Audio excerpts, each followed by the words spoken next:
Aloha everyone, welcome to our presentation today. We are watching to see how many attendees are coming in. A lot of people are still clocking in, so maybe we'll give them another minute before we actually get started.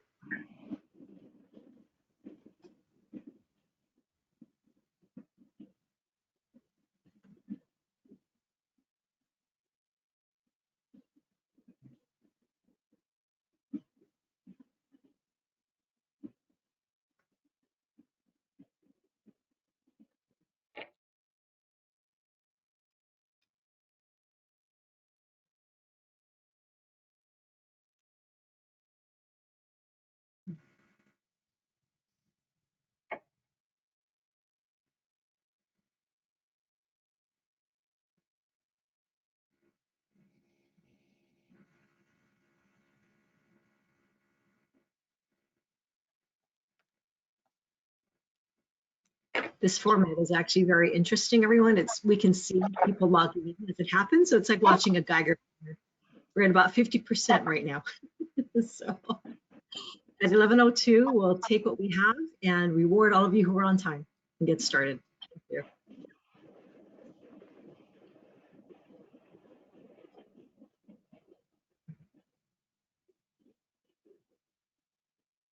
Well, my clock says 11:02. So how about we just get started and we'll let everyone catch up. Thankfully, our presentation will be online so people can catch up when they're ready. So aloha and welcome to our NASED. Oh, technical glitch, thank you. Aloha everyone and welcome to our new Aloha Stadium Entertainment Real Estate Project Market Outreach event. This is our virtual industry day for this endeavor and we are happy that you have chosen to be with us, especially those of you who are here online. So for today's presentation, I'm Christine Maka. I'm the Public Works Administrator for the Department of Accounting and General Services. Joining me today is Scott Chan. He's a stadium manager for the Aloha Stadium. We'll be sharing with you a brief outline of the site history and scope of the new Aloha Stadium Entertainment District program. Stacy Jones from Crawford Architects will then go into a bit more detail on the real estate project, including its scope and goals and its objectives. Rounding us out today will be Brian Best from WP Partnership, who will provide an overview of the contemplated procurement process and the commercial framework. I'll then bring everyone back together for some closing remarks, and if we have time, some question and answers and next steps. So on that note, if you have any questions, please do use the chat function on your screen. We do have a lot of content to go through, but if we have time at the end of the presentation, we will try to answer as many of them as possible. Do not worry if we don't get your question though, because they are all being recorded and we will be posting responses to them on our real estate Q&A page on our website. Next.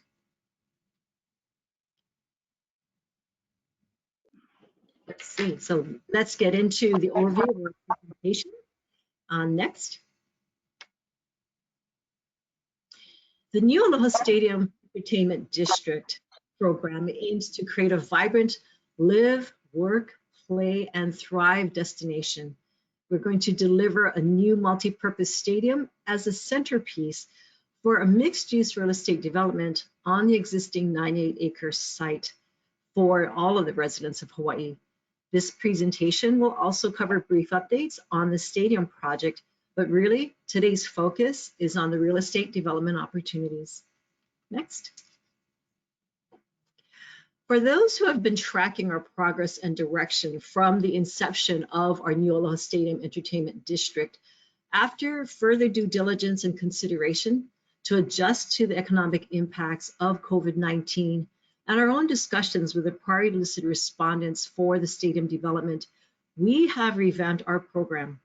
We are now committed to moving forward with two separate NASED projects running simultaneously, and they involve the ongoing stadium project and the new real estate project. The benefits for this format include expedited overall development and better full site master plan guidance. That said, the linkages between the two projects will be critical. The stadium project will continue to be delivered as a public-private partnership between the state and the Stadium Co. The stadium project request for qualifications has been completed, and the state has identified 3 priority listed respondents to proceed to the request for proposals stage. The real estate project and the purpose for today's market outreach is a unique mixed-use real estate development opportunity, which is expected to be delivered via a ground lease arrangement between the state and the real estate co. The 2 projects, when planned, built, and integrated, will fulfill the vision for NASED. More details on the vision and the mission of NASED will be covered later in our presentation. Next. So today is the first step of our process with our market outreach. It will lead to the anticipated financial close in the 2nd calendar year quarter of 2022. The state is conducting this market outreach process to provide the real estate development market, including prospective offers, with an opportunity for a structured dialogue at the stage of real estate project process. The step not only gauges the viability of the state's current thinking about the project's details and the transaction structure, but also provides developers with the opportunity to provide invaluable feedback on how certain aspects of the real estate project should be defined or potentially altered to ensure private sector participation and the best proposals from the market. This, in turn, will foster the highest levels of competition to be the state's long-term real estate project partner as part of the fulfillment of the NASED vision. Next. The real estate project opportunity is a unique chance for the state to partner with a developer over a longer period of time compared to typical real estate transactions to help share risks and financial returns. The anticipated time frame for the real estate project's contract structure will be covered later. The real estate project represents a unique hybrid opportunity to truly form a long-term partnership between the state and the selected developer, where we will share in both the long-term project risks and the long-term financial benefits of a vibrant mixed-use entertainment district surrounding the new Aloha Stadium. The state is open to developer feedback as to structures and concepts to strengthen this long-term partnership approach, which will differ somewhat from the traditional public agency ground leases or approaches that the state has utilized in the past to lease state lands to developers. Next. Now this is a graphic table of contents for not only today's presentation, but also the market outreach book that provides more details and contexts. The market outreach book is available to download off of our project website, which we'll be sharing later in the presentation. So let's walk through the graphic. We are going to be introducing you to our real estate project team. We'll then do a quick overview of the new Aloha Stadium Entertainment District. We will then get into the details of the real estate project with an overview, sharing the vision, the mission, the principles, and the objectives. We'll give you a site overview and an environmental overview. We'll then share some insights into market studies we've already conducted and some of our preferred uses for the entire site. We will go through contemplated procurement processes and the initial commercial framework. Finally, we'll share with you the project website and come back around to next steps. All of this is open to your feedback. So let's get started. We'll introduce you next to our real estate project team. And representing the state of Hawaii is our client and owner, the Aloha Stadium Authority. I'm from the Department of Accounting and General Services, and our role is to provide the procurement arm on behalf of our client. And we also are benefited by partnership with the Hawaii Community Development Authority, as we've been hearing discussed through the legislature over the past year, but we've been partnering with them much longer than that. The real estate project lead advisory team is overseen by Crawford Architects, who's doing the master plan and design, We also have WT Partnership, who's assisting us with the real estate and program management. We have legal advisory skills through O'Melveny and Myers, LLP.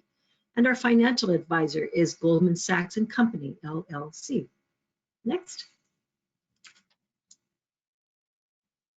And so now to walk us through the NASED site history and the overall scope of our project, I'd like to hand this over to Scott Chan, our stadium manager. Scott?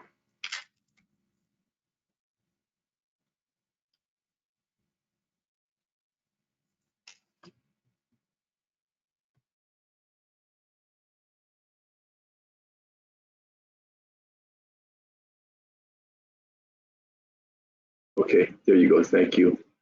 My apologies for the confusion. Good morning and aloha. This slide talks a little bit about the pre-Aloha Stadium era, and I just wanted to give you some background on that before we move on to the next one. So back in the 1800s, the NASED site and adjacent areas were basically used for agricultural purposes, including growing rice and sugar, as well as using the land for livestock. Sugar plantations were considered one of the main economic drivers back in the day. In 1976, due to the Reciprocity Treaty, the United States was given the free access to Pearl Harbor.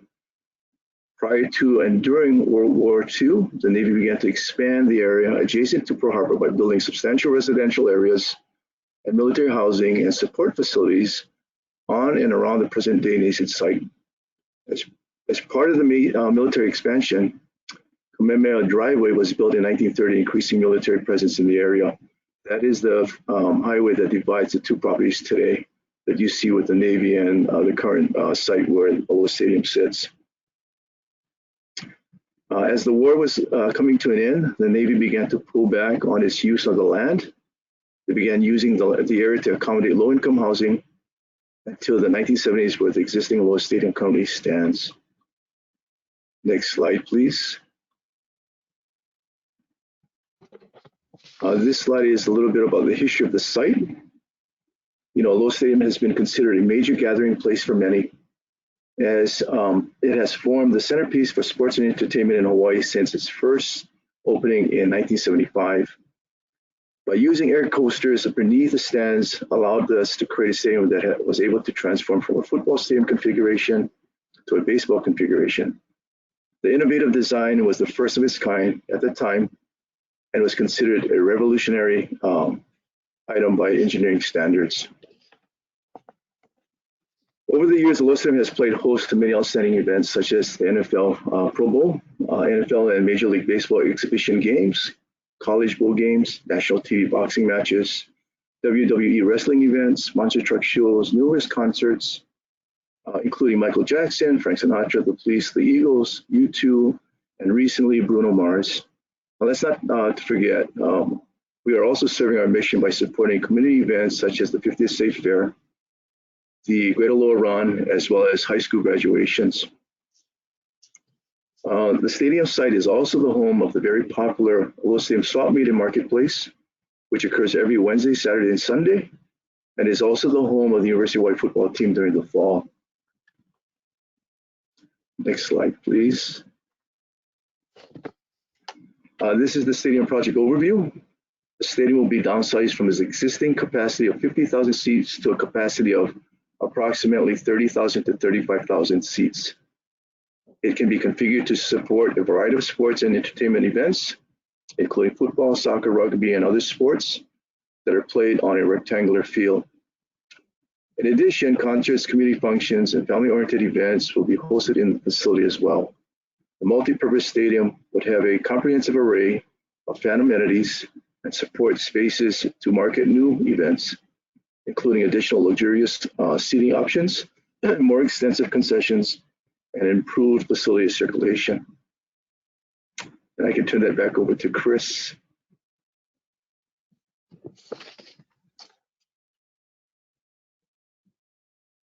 And I'll happily go ahead and queue up Stacy Jones, who's going to walk us through the details of the real estate project. Thanks, Stacy. Thanks, Chris. Can you give me a thumbs up on the audio? Great. Thank you very much. Welcome, everybody.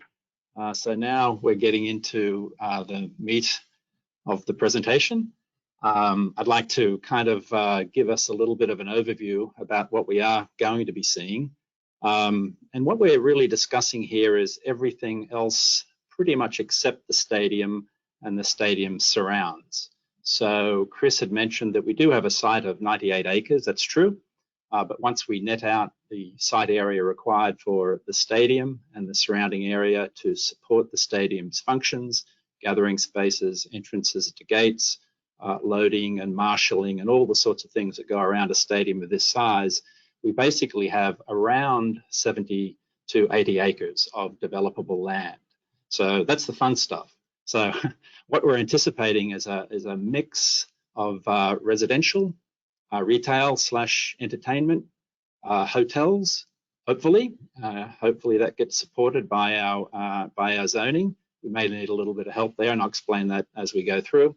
Some office, because we also like this to be a not just a live, play, thrive environment, but also work. It really helps us to have people leaving the site every day and going elsewhere, but also helps to have people actually coming to the site 9 to 5 to work.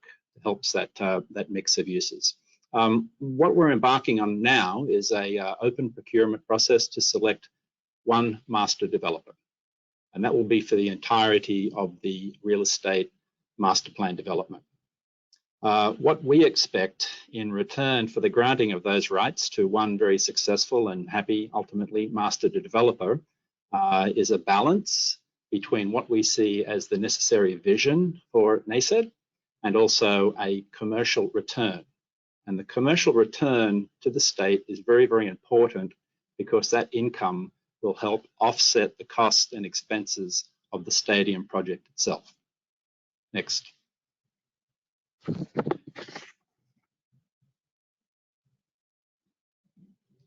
So we have a vision, we have a mission, and we have 6 guiding principles that have been, I believe, extremely well initially thought out, rigorously debated, and more recently revisited.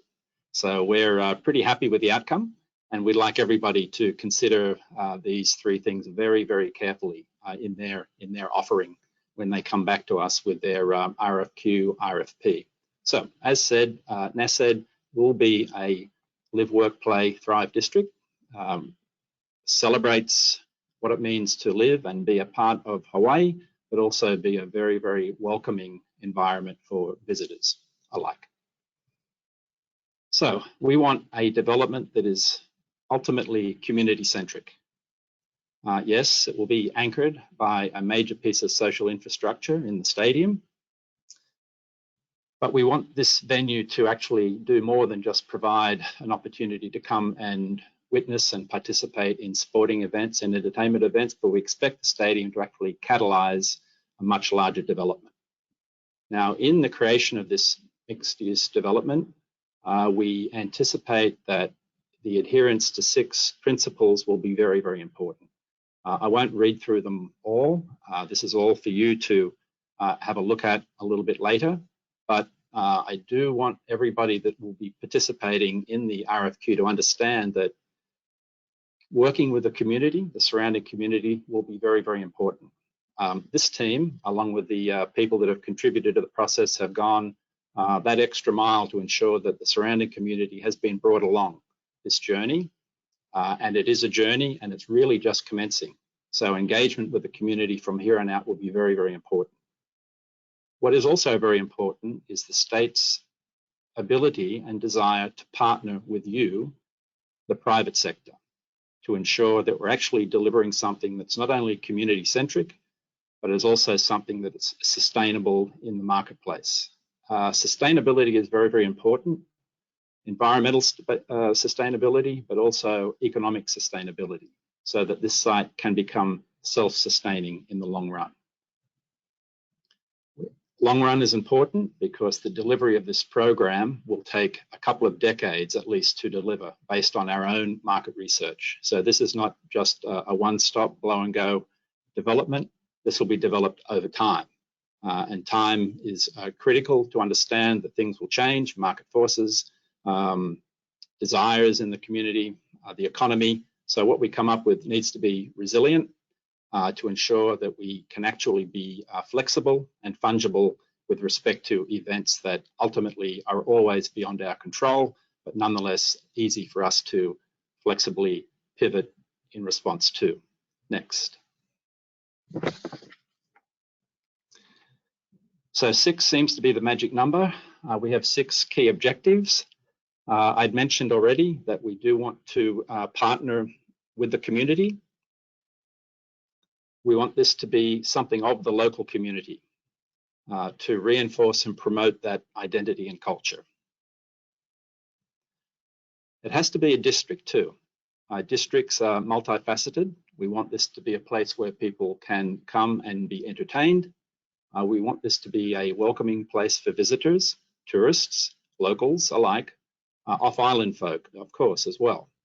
It's also going to be a place where people will live, and as I mentioned, a place where we anticipate people will come to work as well.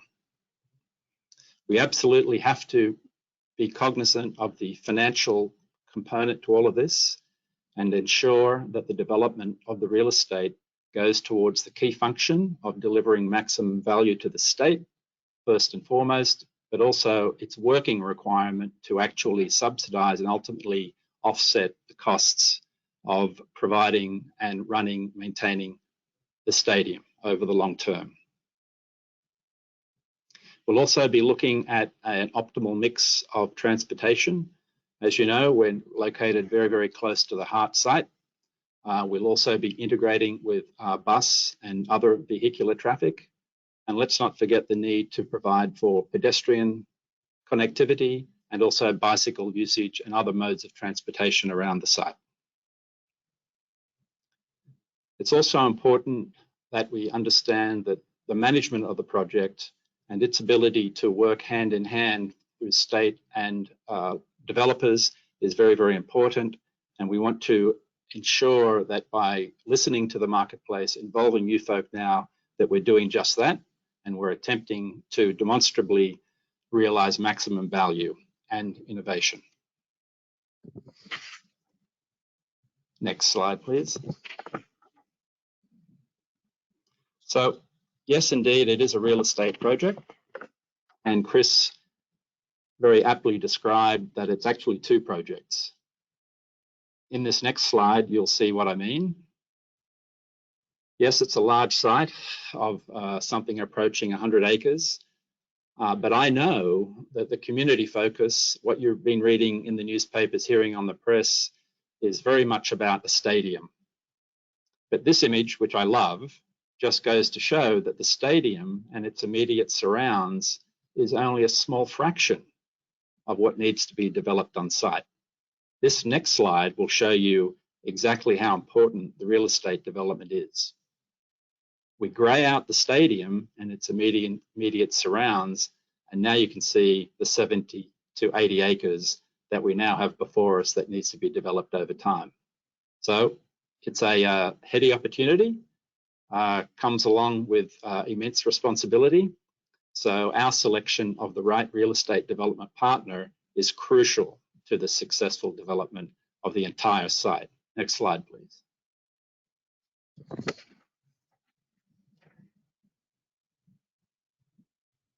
As I mentioned, well, I didn't mention, but Rome wasn't built in a day, and neither will NASED.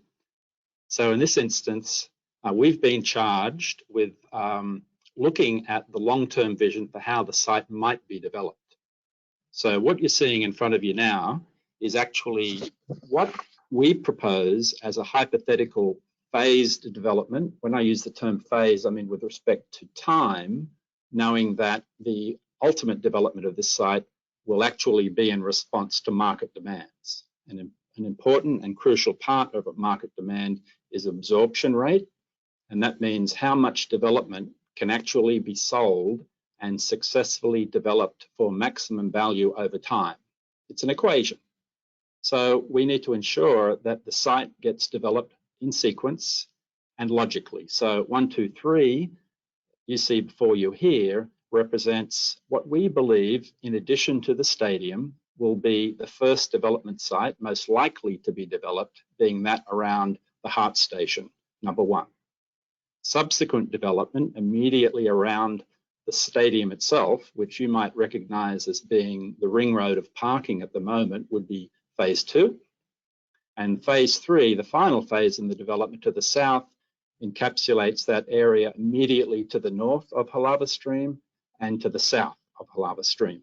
Now, within these 3 areas, we also imagine would be some sub-development opportunities, which in themselves would have to be developed over time. So just pointing out that we want to actually have your feedback to this hypothetical sequencing. So one of your responsibilities in your response will be to comment on what we believe to be an opportunity to develop in this fashion. But if there are other ideas, other innovations, and other forces that need to be thought of that we haven't thought of, then we welcome that input. Next slide, please.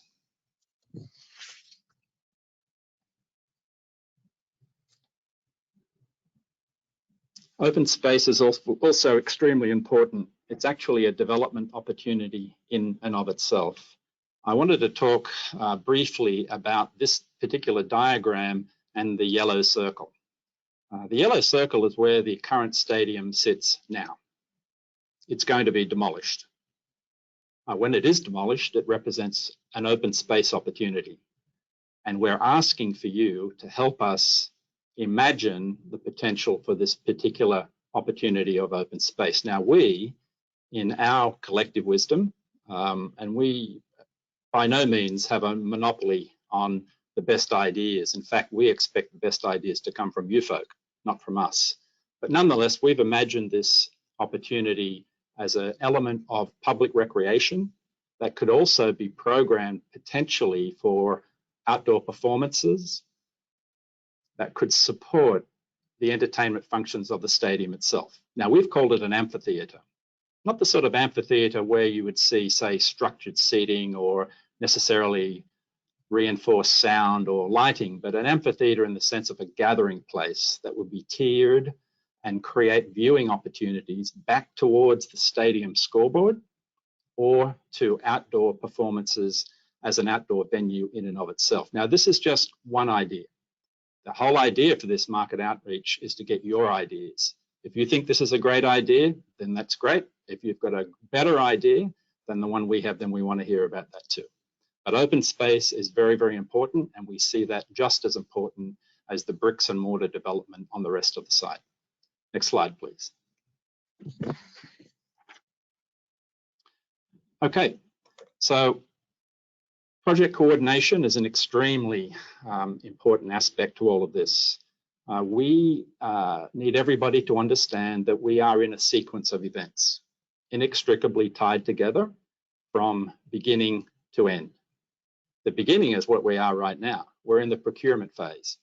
We're asking you, the development community, your planners, your architects to come up with your own master plan.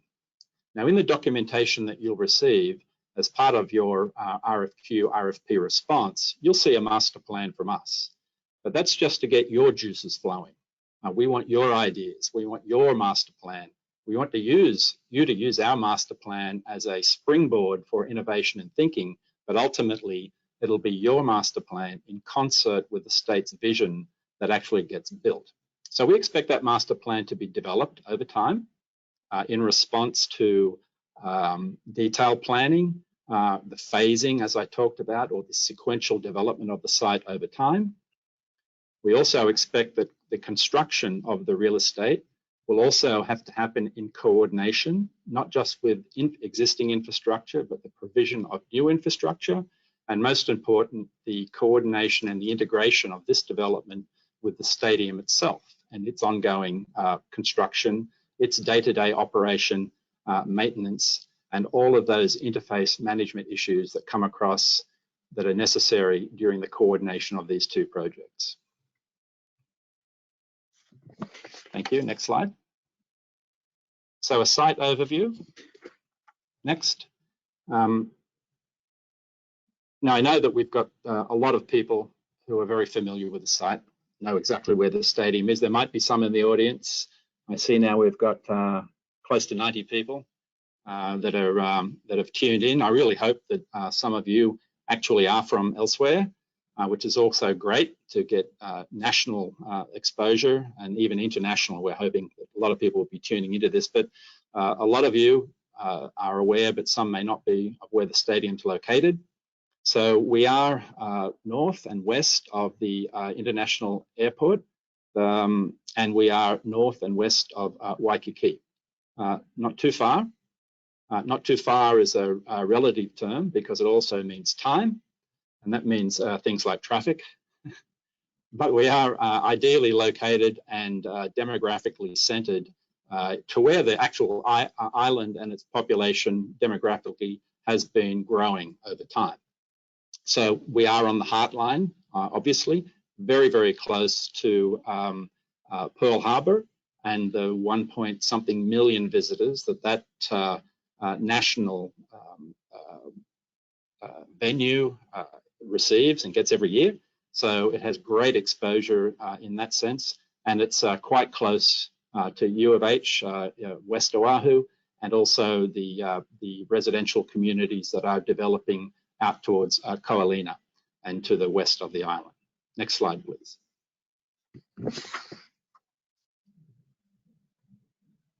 Okay, I'll try to make this one exciting. This is the existing infrastructure on site. Rest assured, the point that we want to make here is that there's numerous utilities on site. They're very, very well mapped. Majority of the easements in support of these infrastructure items follow the circular nature of the site and are in the parking lot itself. They're in place mostly to serve the existing stadium, but we are also in dire demand, is probably the appropriate word, for some important infrastructure elements to be installed. And by that, I mean basically the wastewater treatment for the site. The city's plan for sewer capacity upgrades don't meet our schedule. So we are forced to think laterally and innovatively about how to solve that particular problem, to unleash the value in this site. So we are currently working with agencies on island and with private infrastructure providers to find a permanent fix and a workaround for the schedule that doesn't meet our development timeline. So more on that later. But rest assured, we do have some fantastic ideas in place to fix that problem, because I know that's on everybody's mind. Thank you. Next slide.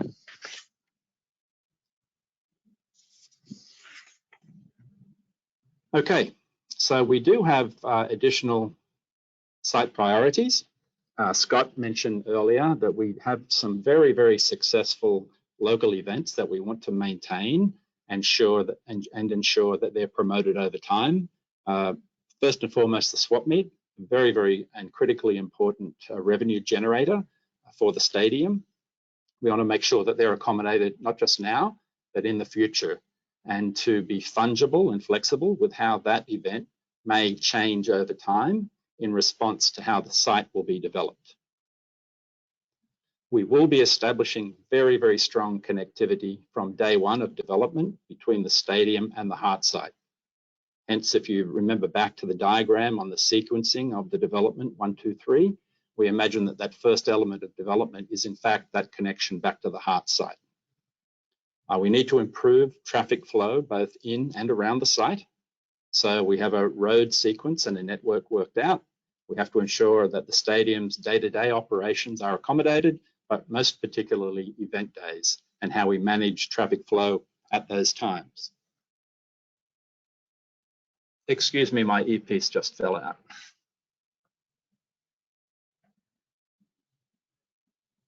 Now it's back in. Am I still good, Bridie? Okay, thanks. We'll also be looking at improving parking and rideshare locations for Uber and other elements of what's become a modern phenomenon in moving people around to and from events. So we certainly want to promote that and to ultimately reduce the reliance on private vehicular access.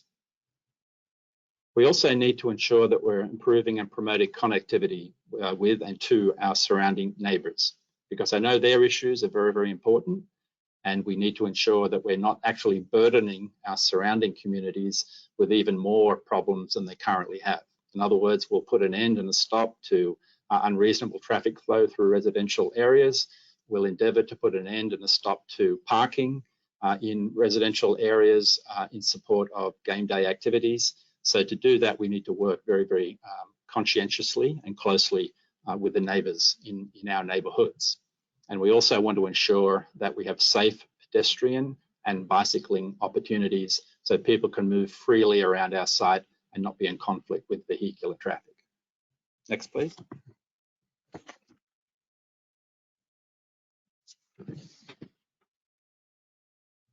I love this image because it shows the full build out that we imagine over time at night.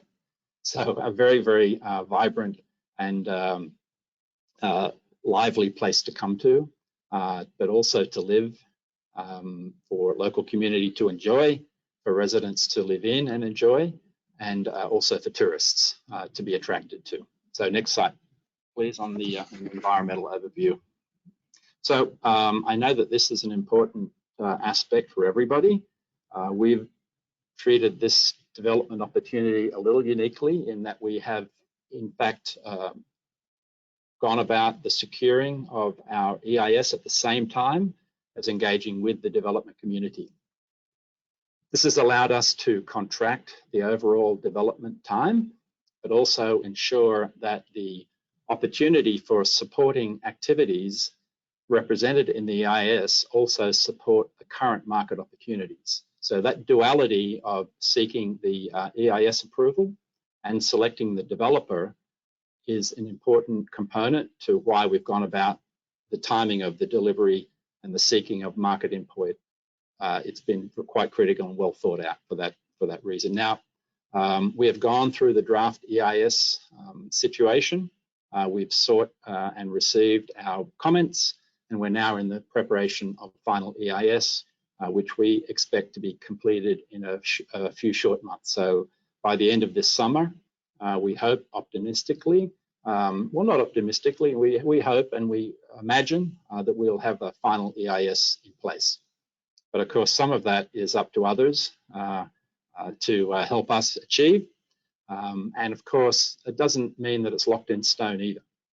It could well be that over time, the development community would like to introduce other notions of development that would perhaps require supplemental EISs or supplemental EISs or additional environmental assessments. Now, of course, that will be up to the developer to secure. You'll be working from a very, very strong base that the state and the state's consultants have helped achieve to get us to this stage in the EIS. But at some point, the state will step back.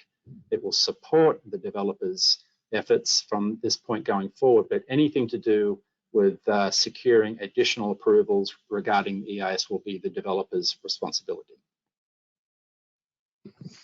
Next slide, please. Okay, we do have a few things going on at the site, and we've done our best to uncover and discover what those environmental aspects are. We used to have an old railway that ran through the middle of where the current Aloha Stadium is located.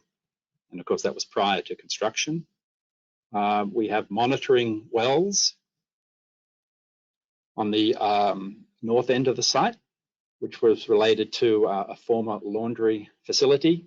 The hydraulic equipment that used to move those sections around of the stadium that Scott spoke about earlier are a potential source of contamination, which needs to be discovered, uncovered, and remediated. We do have petroleum contamination, or petroleum contaminated soil, I should say.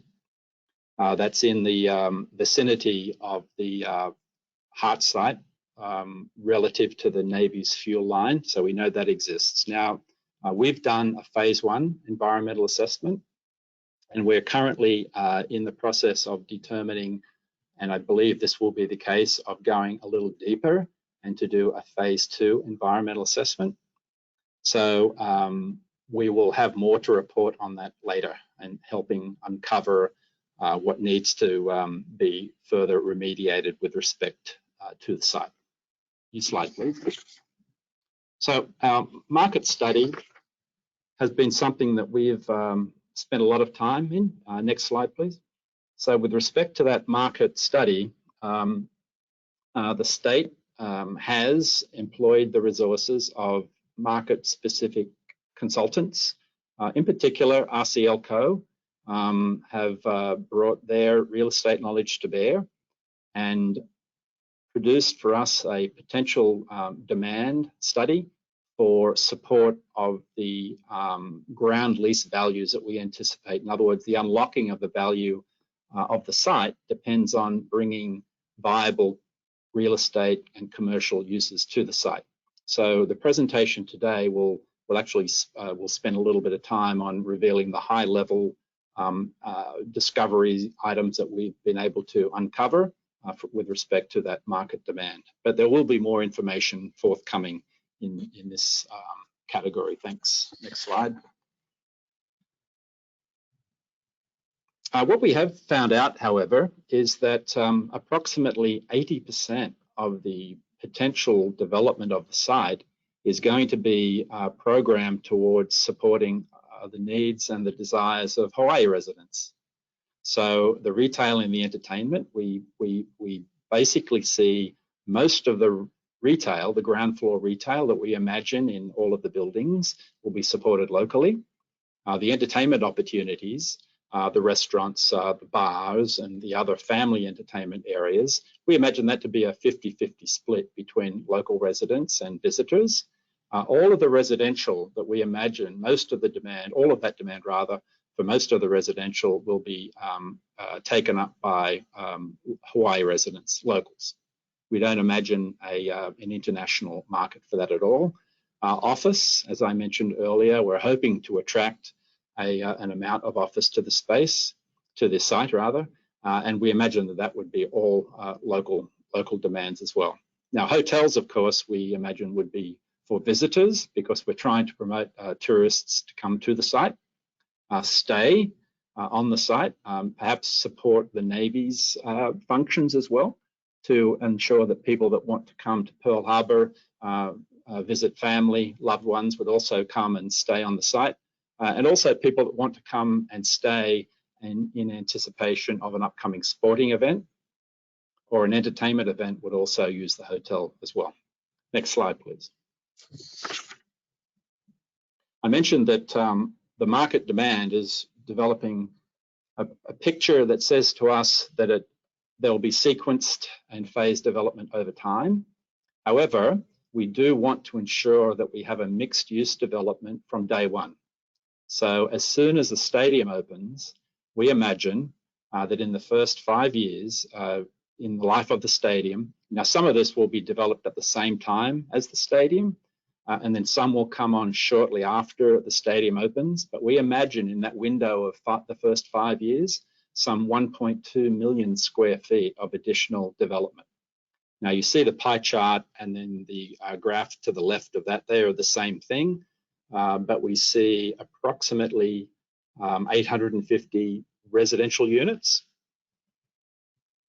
200,000 square feet of retail, one hotel and a small amount of office space to make up that 1.2 million square feet. Now, we're asking the developers to bring your innovation and the best of your advice to this equation as well. This is not mandatory. This is merely painting a possible picture of what we see through the analysis brought to bear by our professionals, a possible picture of what it could look like. Now, over time, on this next slide, you'll see that 1.2 million square feet of initial development will grow to something quite larger. And I say over time because we imagine that this is a 20-year projection, a picture, again, the pie chart and the graph on the left, support for approximately 4.1 million square feet of additional development. Now, what that means is that every 5 years, approximately 1 million more square feet is to be developed. So it's quite an interesting equation. when you see or hear, oh my God, this will take 2 decades to develop, you can see that 1 million square feet every 5 years is actually quite a heady pace. You'll see the site transform demonstrably over time and quite quickly. 20 years, that's not that long in real estate terms. And we want to make sure that we're holding back as much development as possible, of course, related to market absorption, but also holding back as much development as possible so that maximum value can be achieved for the real estate products over time. So approximately 3,300 residential units, doubling of the initial amount of entertainment and retail space to 400,000 square feet, and then perhaps an additional hotel by this time will come online as well to produce 650 keys, and then a small amount of office would be added to that to equate to the 4.1 million square feet that we imagine. Next slide, please. Okay, that's enough pretty much for the goofy accent. We can then get back to, oh no, we have another goofy accent coming up. That's right, and then we can get back to the American accent. But I love this slide. This is a slide of the do's and don'ts. And I will preface that by saying it's not exhaustive. The zoning that we anticipate, the BMX3 zoning, will actually permit more uses on the left side than we're showing, but there's a lot of those permitted uses that we're really not interested in seeing on the site. We don't want to see automobile sales. We don't want to see manufacturing, processing. What we do want to see, though, is residential, retail, and all the components that go into a vibrant mixed-use precinct, but we don't want to see any of those dominated by one particular asset. We want a mix, a variety, a maximum of some development, and a minimum of some development, but overall the importance is a balanced mix. So with that, I think I've come to the end of my presentation. Chris, if it's okay with you, I'll just hand straight from here across to Bridie, and Bridie's going to talk about the procurement process, and I know that she's going to keep you all enthralled. So tune in and don't tune out. This is the fun bit. Over to you, Bridie. I've never had this explained as the fun bit, but thank you, Stacey. And a goofy accent, I haven't had that before either, but I do in fact have an accent. So I'm wanting to talk through the contemplated procurement process and also give you an overview of the initial commercial framework. So it doesn't have quite as pretty pictures as Stacey and the concept drawings, but hopefully I can keep you entertained. So the procurement process. The state conducted an analysis of potential procurement options that were available based on existing guidelines, procurement policies, and industry best practice. The state sought to structure an approach that would utilize and optimize the market participation, wanted to drive competition, and deliver a real estate project that aligns with the NASED vision that Stacey spoke about earlier. While there were several different options available, the state identified a hybrid approach that appears to be most viable for the project. And part of this market outreach today is gaining your feedback on this approach. So the contemplated procurement process and what it means by a hybrid approach. The state plans to issue a single integrated RFP document out to open to all prospective bidders that combines additional elements of an RFQ and an RFP into the one document that has two integral stages. So stage one will be the sample qualification requirements, and here we'll be asking for information on your financial capacity, your organizational capacity, and your previous experience and successful projects. From here, we'll shortlist developers through to stage two, which will be the sample proposal requirements, where we'll be seeking technical, commercial, and financial proposals. The result of this will be the state will then enter into either direct contract or contracts with bidders or bidder, or enter into negotiations with preferred bidders to resolve any outstanding matters to then enter into the contracts. So what is this contemplated timeline for the procurement process? Obviously, we're now in May at the market outreach, and the state anticipates following this timeline to reach the primary development opportunity financial close by Q2 2022. This is intended to mirror the anticipated stadium project closing in the same timeframe. Furthermore, it's intended that the real estate project developers will focus on a primary development opportunity which will come online and complete in line with the anticipated stadium opening. So what this means is the RFP, the integrated RFP document, will be out in the market in July and will be in the queue stage between July to September. We'll then move into the P stage in the October through to December to then reach financial close by Q2 2022. Ongoing public input. So Stacey has also touched on this, as did I think Chris at the beginning. It is critical that the community have a voice in order for the long-term success of both the stadium, the real estate project, and the NASED vision. This includes ongoing public review and feedback throughout the entire real estate project, right through from market outreach through to the horizontal and vertical development. In order for this to happen, developers will be expected to develop a comprehensive community outreach and communication plan as part of their submittal package, which will be part of stage 2, the RFP.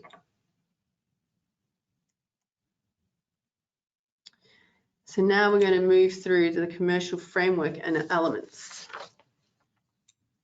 So the commercial framework. The state has worked through an initial commercial framework that includes some of the anticipated terms, roles, and responsibilities between the state and the developer. Today's presentation will only touch upon a handful of these elements, but there'll be a more detailed list in the market outreach book, which I'll get to how you'll be able to get that in a moment.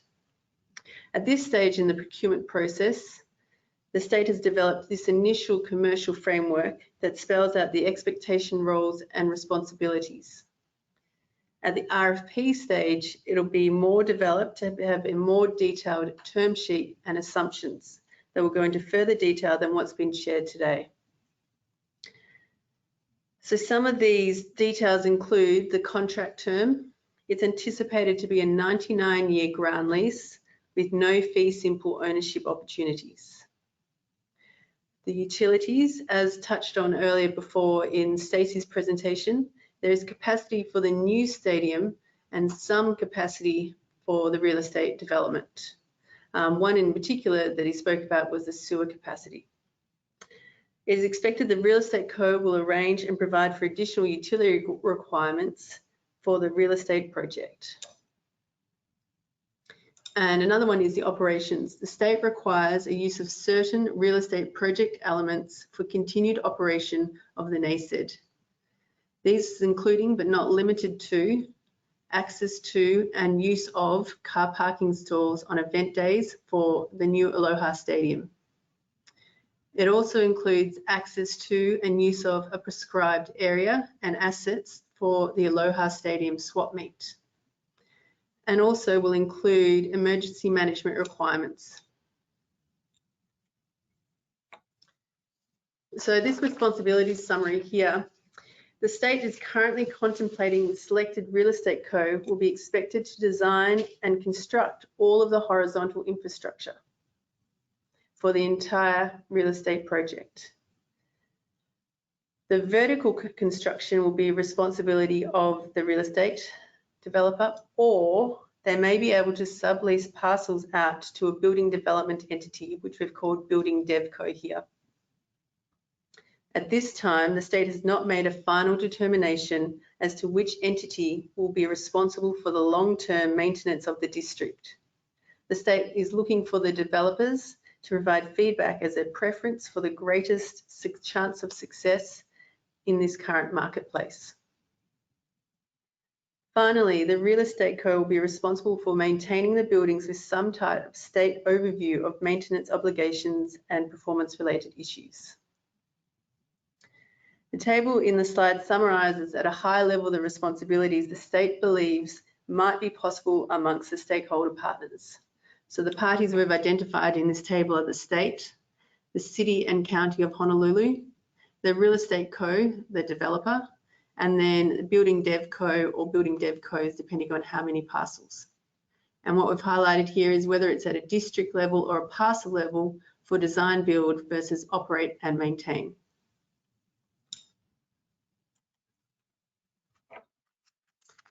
So planning controls. This is how we intend to maintain the state's vision.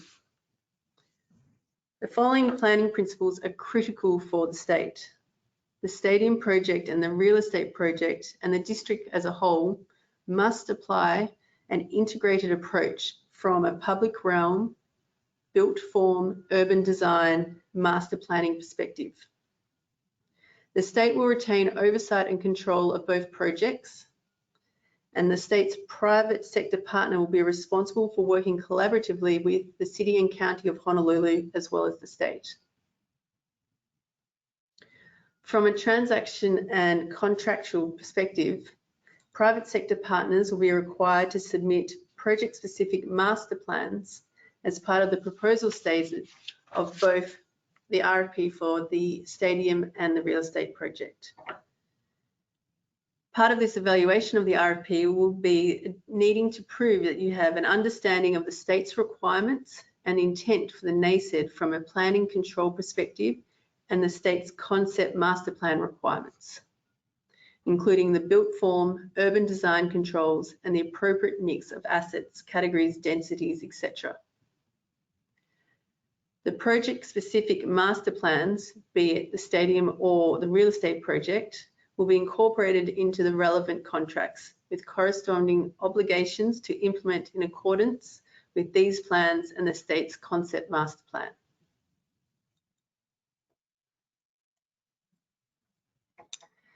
So the potential agreement and the revenue sharing. The state has not yet landed on a final ground lease framework, including terms and anticipated rents amounts. The information shared here is only meant to provide a concept and ideas the state will develop further before the release of the RFP. Excuse me. These elements form part of the state's initial thoughts around how short-term and long-term revenue opportunities will be realized between the state and the Real Estate Co. The state is open to feedback as to alternative ground lease arrangements and revenue sharing formulas. But now, conceptually, we're looking at an initial master development agreement that will include potential upfront developer payments. And then we'll have parcel ground lease agreements, which will include both the base ground rent and a share of waterfall profit calculation from vertical developments. It's anticipated there will be potential state developer revenue sharing opportunities, which will include revenue from ancillary agreements such as sponsorships, cell, Wi-Fi service agreements, etc. And also there's potential for revenue from corporate events. The project website. So the project website has undergone a new facelift. And what you will see when you go to the Aloha Stadium project website now is that there's a landing page for the program as a whole, but there is, the scope has been bifurcated for both the stadium project and the real estate project. So you can click on the project you're wanting to find out additional information on. The real estate project page has information on the project information and background. It also is the information hub for this market outreach, which includes registration, which a number of you have already done, if not all, the market workbook and presentation information, and the market outreach feedback survey. We'll also include project documents and project milestones. So I encourage you all to go to nased.hawaii.gov and have a look around. So throughout this presentation, we've all spoken about wanting feedback. We've structured this market outreach to include a feedback survey, and this is located on the website. And what it is, the intent is for the survey is to garner initial comments and feedback on what we've described as the project vision, initial procurement and commercial framework, and more.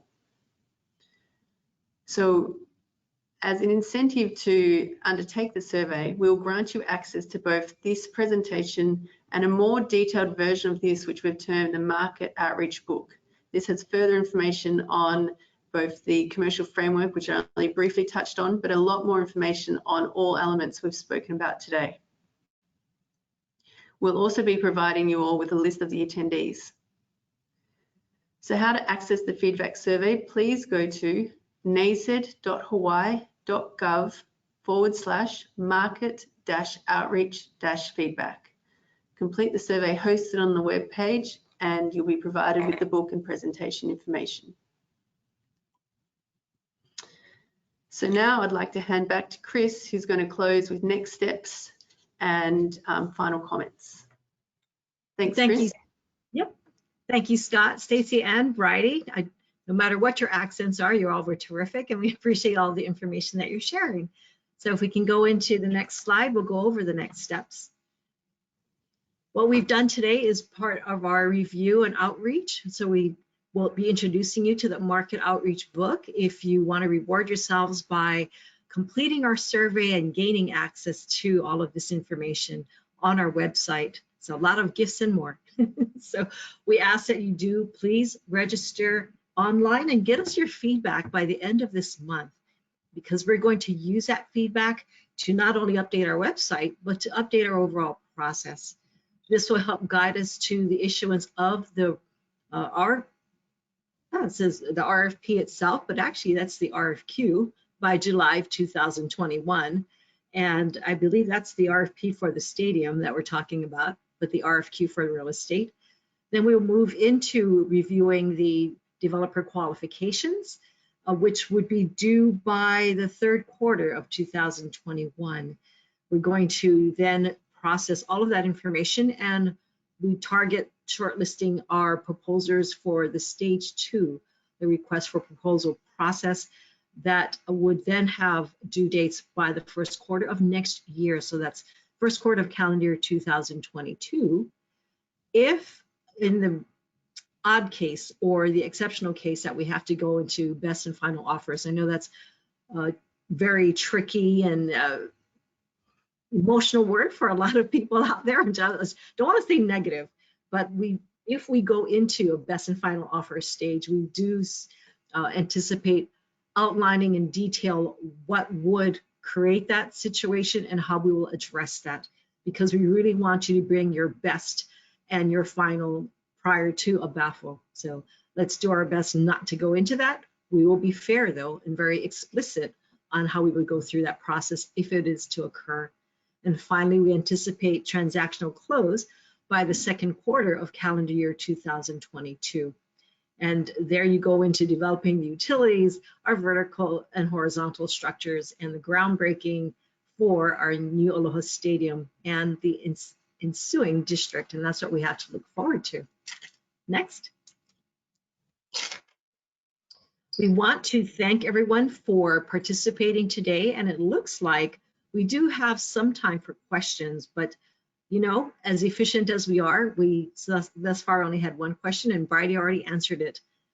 I don't know, I'm checking now to see if any more questions came in, and I don't see any.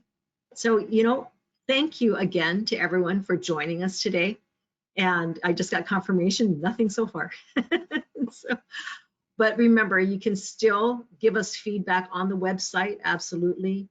We are looking forward to engaging with you and the community now and throughout the entire process. So thank you for your time, your interest, and your innovation. Mahalo, everyone, and have a great day.